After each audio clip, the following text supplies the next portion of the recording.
Les IA génératives peuvent générer deux types d'hallucinations.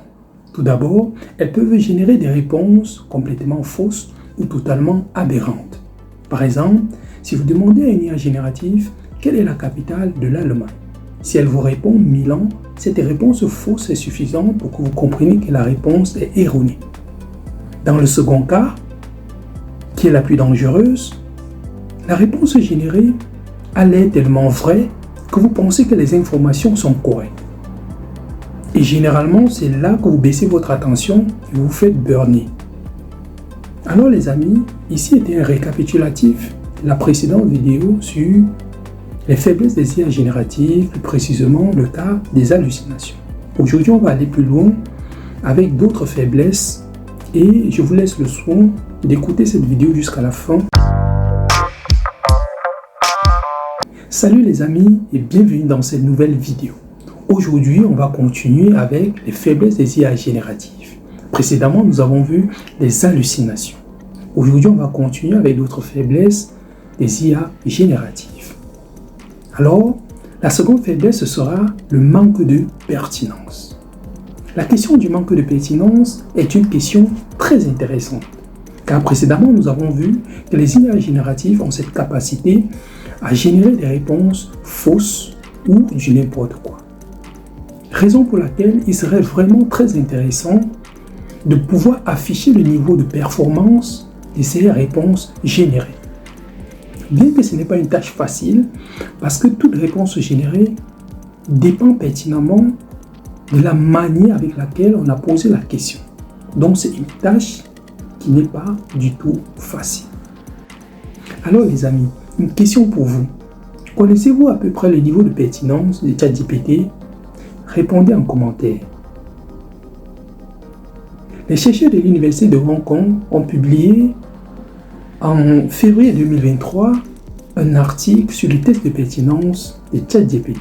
Pour résumer, ils ont établi une liste de millions de faits avérés et ont voulu tester la véracité des informations de l'IA.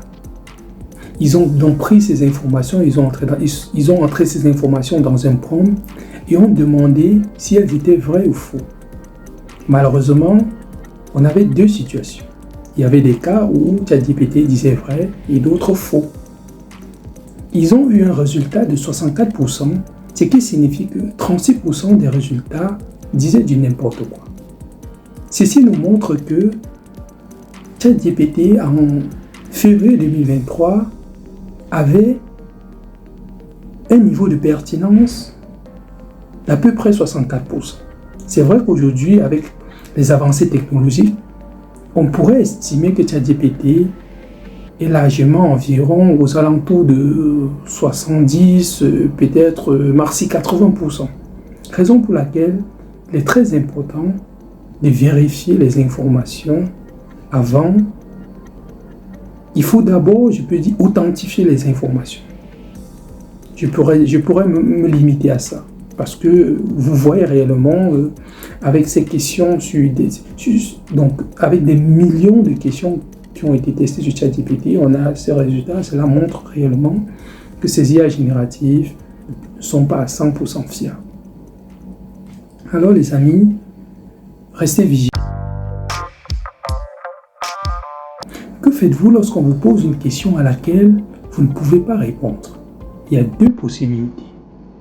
Soit vous dites que vous ne maîtrisez pas le sujet, soit vous émettez des réserves sur ce que vous racontez. C'est une initiative raisonnée qu'on pourrait qualifier de sage.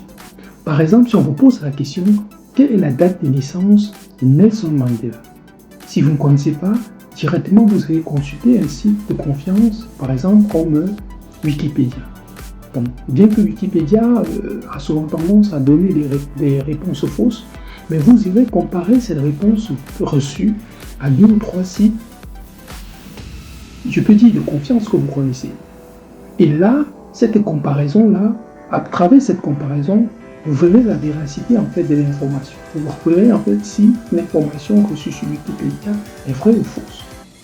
Alors, cette démarche de recherche, de vérification de l'information, ça s'appelle tout simplement de l'intelligence. Parce que les IA génératives sont incapables d'aller chercher, vérifier des informations. Donc, les humains ont cette capacité de faire des recherches, de faire des recherches, avoir un résultat, chercher à comparer les résultats, par exemple, sur des sites officiels que vous savez. Pour pouvoir comprendre pourquoi les IA génératives ne raisonnent pas, il y a un concept à mettre en tête. Les IA génératives comme ChatGPT, par exemple, font partie de ce qu'on appelle les LLM, c'est-à-dire Large Language Model, grand modèle de langage. Le algorithme prédit le prochain mot d'un texte en calculant celui qui a la plus grande probabilité de subvenir. On induit donc que un texte généré se fonde sur un texte équivalent qui est dans sa base de données. C'est là on peut comprendre en disant que les IA génératives n'ont pas la capacité de créer. Elles ne peuvent que générer un élément, un mot, un chiffre qui provient de sa base de données. Prenons un exemple. Imaginons que nous avons une IA générative, par exemple, dont dans sa base de données, il n'y a que les chiffres, c'est-à-dire les 10 premiers chiffres, donc de 0 à 9. Et vous lui demandez dans un prompt, génère-moi par exemple un nombre. Vous lui demandez, générez-moi par exemple, je peux dire un nombre. C'est-à-dire, lorsque je dis un nombre, c'est-à-dire peut-être 5, peut-être 10, 20, 30, voilà. Mais sachez que ce sera impossible pour cette IA générative de générer un nombre ou bien un nombre décimal. Parce que dans sa base de données, en quelque sorte, il n'a pas ces éléments. Donc il va vous générer quelque chose d'aléatoire, mais faisant partie de sa base de données. Avez-vous déjà entendu parler du jailbreaking? Ce terme pourrait se traduire par déverrouillage. Le jailbreaking apparaît, non? Le jailbreaking, si vous vous rappelez bien, dans les années 2012-2013, cela concernait surtout les iPhones. Ce terme qualifiait les tentatives de passer le cadre légal imposé par Apple Store. À l'époque, il y avait des systèmes d'exploitation API qui permettaient de passer à travers les contraintes imposées par Apple, qui ne voulait pas qu'on installe certaines applications et introduisait par exemple les telnets, c'est-à-dire des protocoles de communication à distance. Alors, pour revenir aux IA génératives, jailbreaker une IA générative consiste à faire dire ou faire ce qu'on veut aux IA. Et faire ce qu'on veut peut parfois être raciste, sexiste, bref, tout ce qui est mauvais. Et c'est là que vous comprenez que les humains sont plus intelligents que les IA génératives. Les IA génératives dites responsables ne vous donneront pas tout le temps de réponse. Elles ont cette capacité à restreindre des contenus illégaux, c'est-à-dire des contenus à caractère pédophile, sexiste, je peux dire pornographique, ce qui est une bonne chose.